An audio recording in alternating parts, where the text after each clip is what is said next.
Assalamu alaikum wa rahmatullahi wa barakatuh. Humbly request everyone, inshallah, if we could stand up and inshallah form our rows.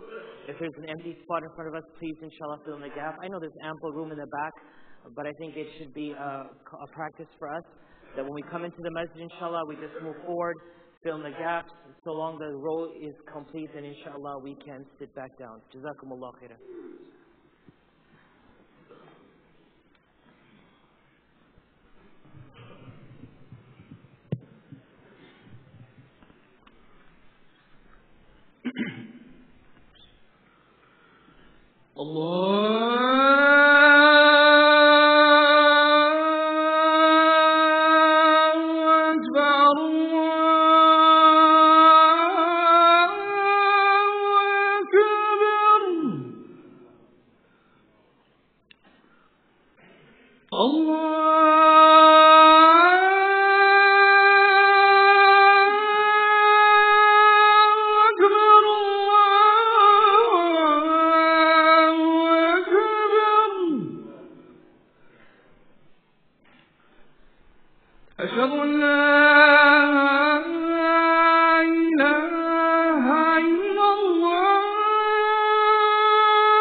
Alhamdulillahi wa kafah, wa salatu wa salamu ala rasulillah, wa ala alihi wa sahbihi wa mawalah, amma ba'd. Rabbi yassir wa la tu'assir wa tammin bil khayri wa bika nasta'in ya fatah. Rabbi shrah li sadri wa yassir li amri wa hlul 'uqdatan min lisani yafqahu qawli. Rabbi zidni ilma wa alhiqni bis salihin. سبحانك لا علم لنا إلا ما علمتنا إنك أنت العليم الحكيم سبحانك لا فهم لنا إلا ما فهمتنا إنك أنت الجواد الكريم. My dear respected elders, brothers and sisters in Islam, in a society where one has the ability to express themselves freely, i.e. freedom of expression, freedom of speech, it is imperative that one periodically assesses themselves as to how they as an individual utilize that freedom. Am I utilizing this freedom to benefit myself and harm others? Or is it to help others at the cost of oneself? The reason that it is important to assess these things periodically is because in everything Islam has set forth a standard and some sort of framework. And it's imperative that I realize the importance of being within that framework and not exceeding it, for then that may become detrimental to myself and those around me. Now, for example, you have the freedom to comment, to leave a review, express your opinion, share your experience in regards to a business, a product, or an individual. Now, if that person was good to you, if the product that you utilized was good to you, if the business treated you well, then you go about not only talking about it, but you leave reviews as to your experience and how you approve of it. But if you had a bad experience, if the product never met your standard, or the individual did not act with you in a manner that you felt you should be treated,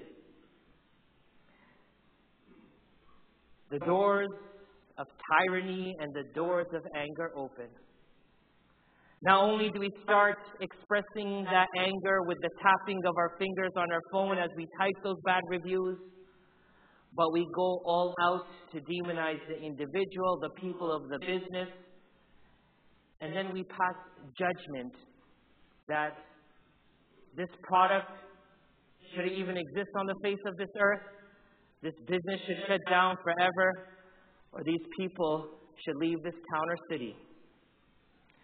Point is, over time with this freedom and this trend, we have created a mindset that I can judge someone or something. It is no longer review. It is no longer sharing a personal experience. Rather is I have the power to judge someone. Once this mindset is created, it festers into more areas of your life and it becomes a part of your demeanor in more ways than you can ever think.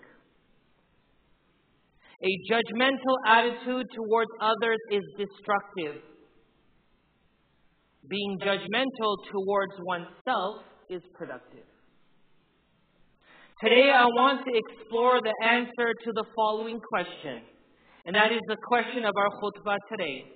In the world of freedom of speech and expression, who is worthy of my kindness and goodness? Do I have the right as a Muslim, as I do under the Constitution, to be good to some and to shun others, to speak kindly to some and to speak in a derogatory fashion to others? Do I have that right? Who is worthy of my good side? Because as a Muslim, we hear these questions on and off. Do I have to be nice to everyone?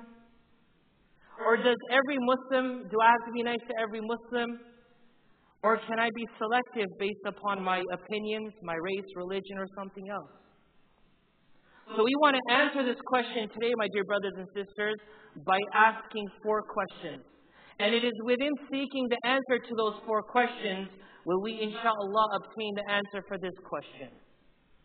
The first thing is, who is it that I'm judging?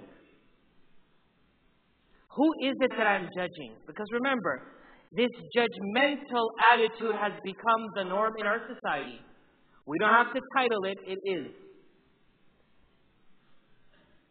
Regardless of anything, regardless of religion, regardless of race, regardless of social status, regardless of their closeness to you, being your acquaintance or someone that you do not know, the person that you go out to judge, I go out to judge, is a human being.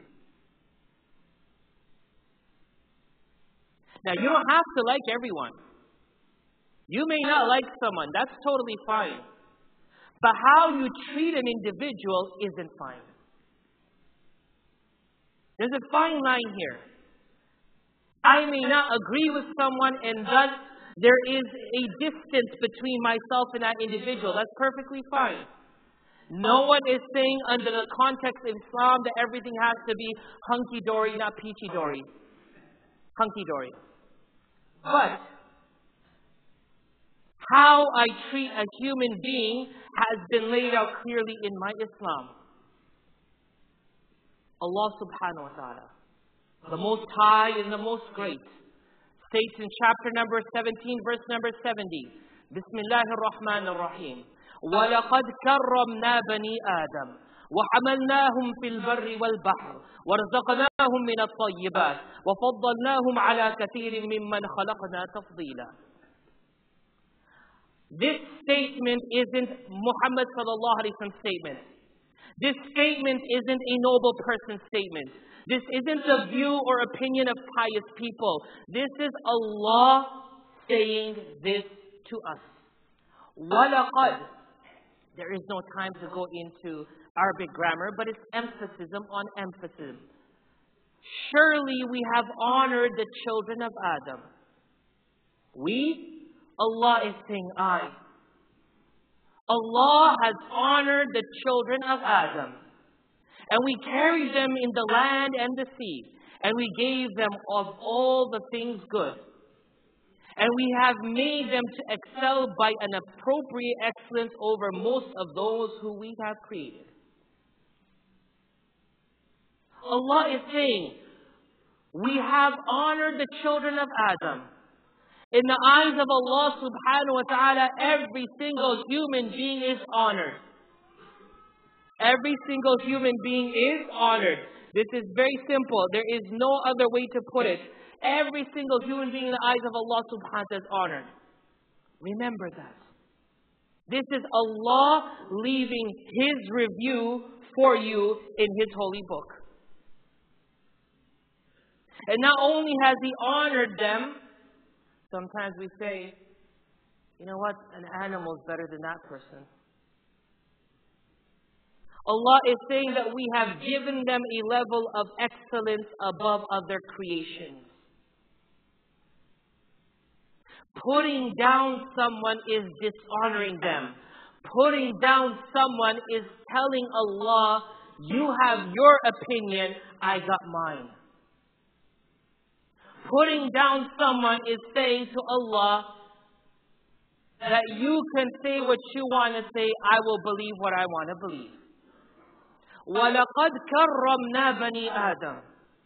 That means from Adam alayhi salam to the last human being that will come on the face of this earth before Allah subhanahu wa ta'ala brings about the day of judgment.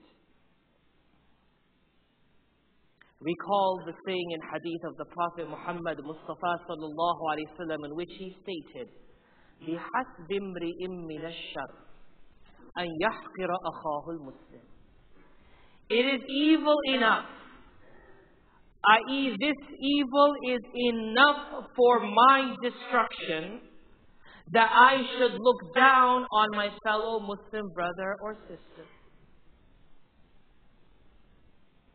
أن يحقر أخاه المسلم. Okay, the Prophet ﷺ said Muslim. He did not say non-Muslim. Let me answer that. If you can practice this quality of reverence within your own, you will change the world outside with that quality. But it's imperative that it comes within you all first, as a unit, as a family, and as the Muslim Ummah. Who is it I'm judging? Human beings. Who are human beings? Those that Allah says I have honored. Number 2, why is it that I'm judging someone? Why is it that it has become the norm for me to pass comments and judge people?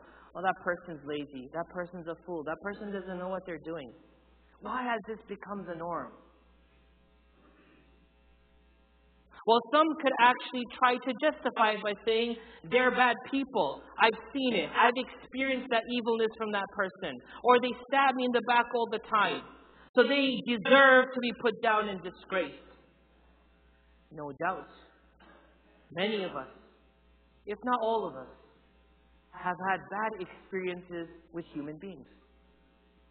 Some have stabbed us. Some have tried to dishonor us. Some have tried to put us down in ways that we never thought they could. So the nature here is called tit for tat. He or she did it to me, I'm going to do it to them.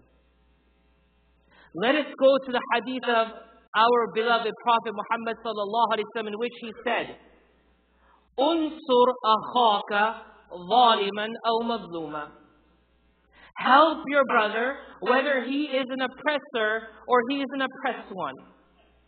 The Sahaba asked, "Ya Rasulullah, O Muhammad sallallahu alaihi wasallam, it is all right to help the person if they're oppressed, because human inclination is that we feel sympathy towards those who are been wrong, those who are suffering, those who are crying, those who are on the street and there is blood on their shoes and there's blood on their feet. Oh Ya Rasulullah, we have sympathy for those who are oppressed, but why are you telling us to help the one who made this situation in the first place? How should we help him if he's an oppressor?" Rasulullah sallallahu alaihi wasallam said, by preventing him from oppressing others. If we don't, in a loving fashion, explain, display, bring forth an understanding to an individual who's oppressing someone, even if it be myself, that the harm that they're perpetrating is more than they realize, that they should cease doing that and do something better, evil is only going to gain momentum. That is why our deen is so unique, so great, and so complete, that no one is left out in the equation. Human beings, all human beings. Assistants, everyone. Doesn't matter if they are the oppressor.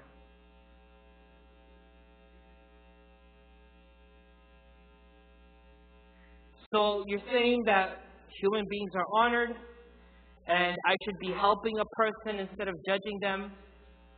But I have a good intention. I want to point out the blatant wrong that this individual is doing, so I may protect others from that individual.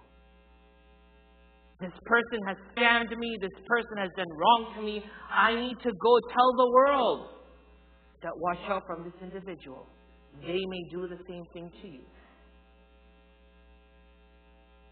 There is a difference between notifying people who this matter relates to and character assassination.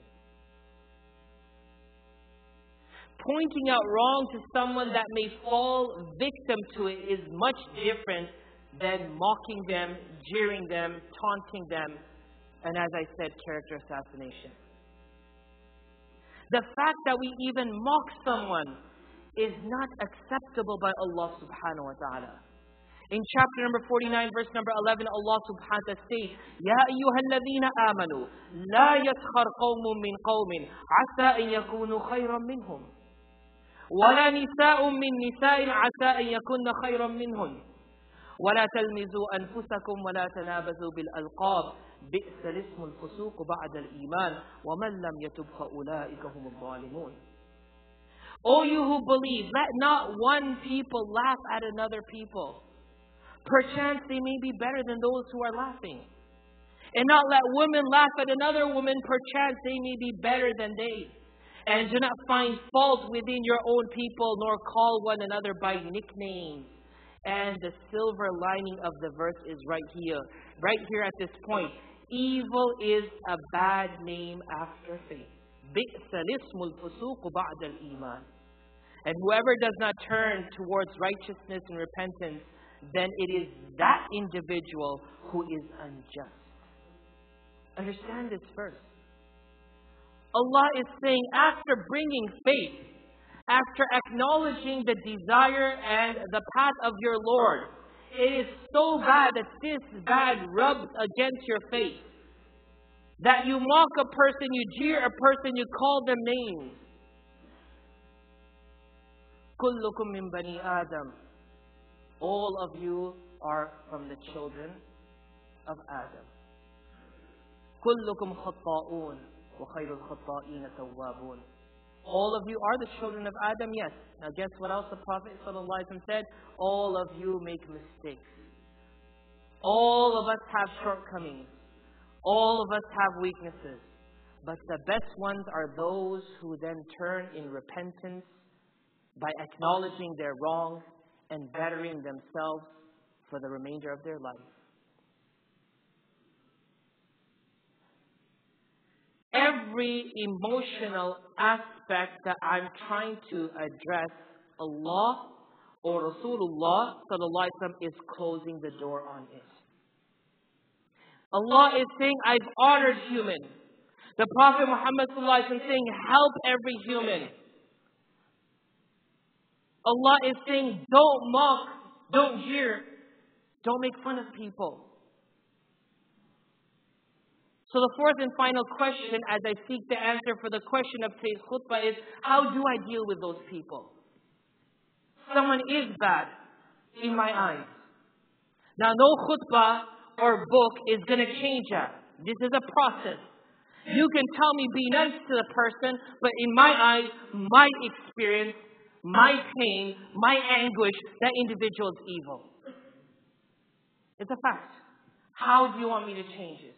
How do I go about addressing it and bringing about change?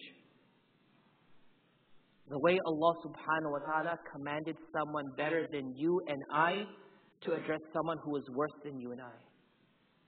In chapter number 20, Allah subhanahu wa ta'ala says, اذهب أنت وأخوك بآياتي ولا تنيا في ذكري اذهبا إلى فرعون إنه طغى فقولا له قولا لينا لعله يتذكر أو يخشى قال ربنا إننا نخاف أن يفرط علينا أو أن يطغى قال لا تخافا إنني معكما أسمع وأرى. When Allah sent Musa alayhi salam and his brother, both as prophets, to go spread the word of goodness, Allah said, go first to the Pharaoh. They said, oh Allah. Allah said, go to the Pharaoh. And Allah knew what was in their hearts in regards to Pharaoh. He said, speak to him in a kind, soft manner. Because through anger, through a bullish nature, nothing changes. You have to bring the tone down in order to get to the heart of a person. Speak to him in a kind way. Maybe he will understand. They said, oh Allah, we fear that he will do something wrong to us. Allah said, don't fear. Innani ma'akuma. I am with both of you. I am with both of you. So when a person is doing wrong and you know a person is wrong, the only thing you can do in return to them is to be good to them, to speak to them kindly. And remember, when you put your foot on your emotions and you put a foot forward on the command of Allah subhanahu wa ta'ala, Allah is with you and all of us. May Allah subhanahu wa ta'ala give us the ability to understand this and give us the ability to practice upon this. Ameen ya Rabbil Alameen.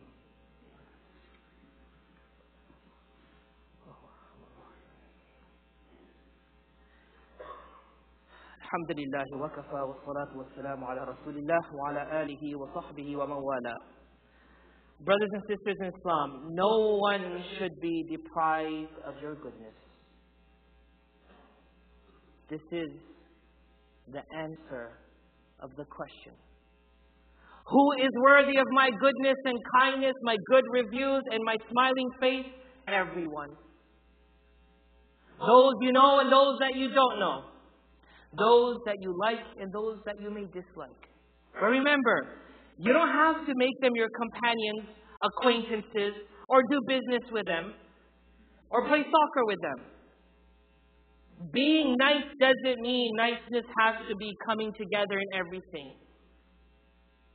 Being nice is different. Dealing with them is a whole different thing. So the question now becomes, I have this judging nature. I'm judgmental. Why do I have this? Well, it's simple. To assess ourselves and not to assess others. Recall the words of the first Muslim outside the family of Rasulullah sallallahu alaihi wasallam.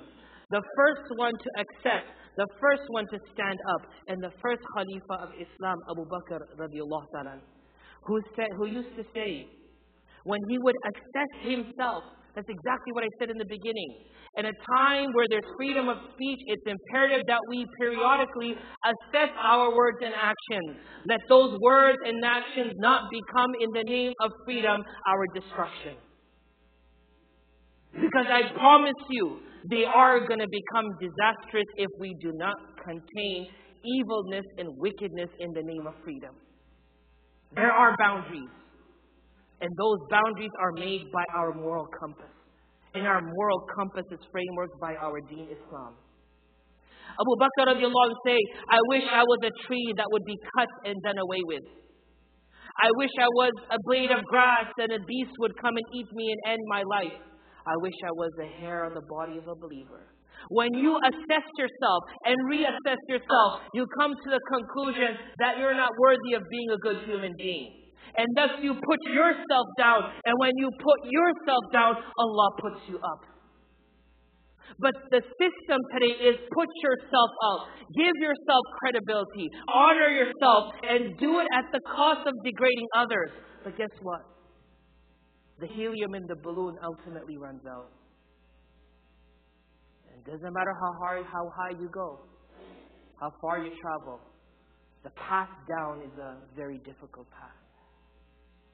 Umar ibn Khattab radiallahu anhu would hold a straw, a piece of hay, and say, I wish I was like this. He would also say, I wish my mother had never given birth to me. There was a time when he lashed a person because he was trying to concentrate. And he then went to the person to ask for forgiveness. And he said to himself, Oh Umar, you were low, but Allah elevated you. You were wandering astray, Allah guided you. You were base, but Allah ennobled you and gave you sovereignty over people. Now one of them comes to you asking for redress of wrong that was done to them, and you beat them. What answer have you to give in front of Allah? This is amazing. Umar ibn Khattab is lamenting himself. Who do you think you are, O Umar? When's the last time I asked myself, who do you think you are? Kindness, my dear brothers and sisters, is vanishing from our world. And the only way for it to return is self-assessment and rectification of my ways. I want to end today with an example. For those of us who are striving for purity of our heart and who are fixated and focused upon purification of the heart, take this example. A mother gives a child a new soccer ball and tells the child, go outside and play with it. But bring it home when it's clean. The child is playing and it's raining and the ball ends up in muck. A lot of mud and muck. It's really dirty. So the child goes back to the mom and says, Mom, the ball's gone into the mud. She says, that ball will not come home. Take a bucket of water, go wash it, and then bring it back. So the child goes and takes the bucket of water and has two options. Either I go into the muck and take out the ball and get myself dirty and then wash the ball, or I just dump the bucket of water on the ball where it is. He opts for the second. The ball started getting clean, but it only ended up more dirty. The end was simple. The boy came home, the ball didn't come home. Our deeds are like the water. The ball is our heart. If our heart is in this muck of judging others, being bad to others, downgrading others, then it doesn't matter how much water you put on it, it's only going to end up dirtier. And as long as its state is bad, Allah will not allow it in. But if you go into the dirt, and that's the hardest thing, That self-assessment is, I need to change myself. That means going into the dirt. If you go into the dirt and you extract the ball, guess what? You're going to get dirty also. But that bucket of water will clean the ball. And when you bring that ball back home to mom, mom will see you dirty. She will say, my son, come inside and bring the ball with you. When our hearts are taken out from where it is and placed into a better state, Allah will accept us and our deeds. Allah will accept us and our heart. Allah will accept all of us. But we cannot continue doing good, thinking we're purifying our hearts, while our hearts are in the wrong place. The Prophet Muhammad sallallahu alaihi wasallam said, "Irhamu man fil ard, yarhamukum man fis sama." Be merciful to those who are on this earth, and He who is in the heaven will show mercy upon you. We send salutations and blessings upon Muhammad Mustafa sallallahu alaihi wasallam, who mentored us, who guided us, and showed us the right path. As Allah subhanahu wa ta'ala says in the Holy Quran, "Inna Allah wa malaikatahu yusalluna ala nabi, ya ayyuhalladhina amanu, sallu alayhi wa sallimu taslima. Allahumma salli wa sallim wa barik ala sayyidina Muhammad, abdika wa rasulika an-nabiy al-ummi, wa ala alihi wa sahbihi wa baraka wa sallama tasliman kathiran kathira. Allahumma ighfir lana dhunubana wa israfana fi amrina wa ثبت أقدامنا وانصرنا على القوم الكافرين. اللهم أرنا الحق حقا وارزقنا اتباعه وأرنا الباطل باطلا وارزقنا اجتنابه. اللهم اشف مرضانا وعاف مبتلانا وارحم موتانا يا رب العالمين. آمين يا رب العالمين. آمين يا رب العالمين. آمين يا رب العالمين. إن الله يأمر بالعدل والإحسان وإيتاء ذي القربى وينهى عن الفحشاء والمنكر والبغي يعظكم لعلكم تذكرون. فاذكروا الله يذكركم وادعوه يستجب لكم وَلَذِكْرُ اللَّهِ أَكْبَرُ وَاللَّهُ يَعْلَمُ مَا تَصْنَعُونَ. Please ensure that our lines are straight, stand shoulder to shoulder. Ensure that the gap in front of us is filled. As we are forming our lines, a quick announcement, brothers and sisters. We are working here in this masjid to make our hearts better, to part our hearts in the right place and put our ummah together. For that, inshallah, we're having a fundraiser on the night. We humbly